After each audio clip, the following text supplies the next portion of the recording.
बनी गई दुनिया अपनी दुश्मन, पीछे काय किस्मत जानू मारे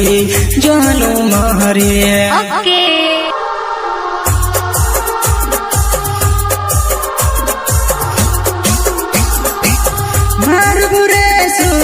कहा तो तोड़े,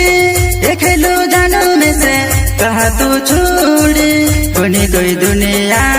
अपनी दुश्मन, पीछे काय किस्मत जानू मारे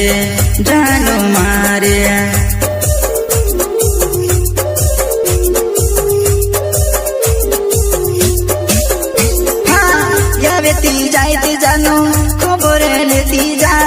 तारो कमेले घणो दुख में छेवा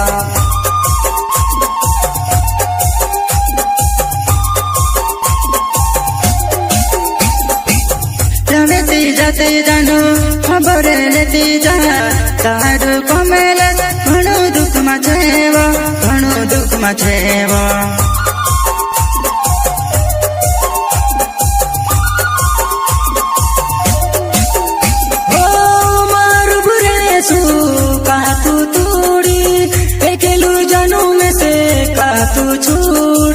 बनी गई दुनिया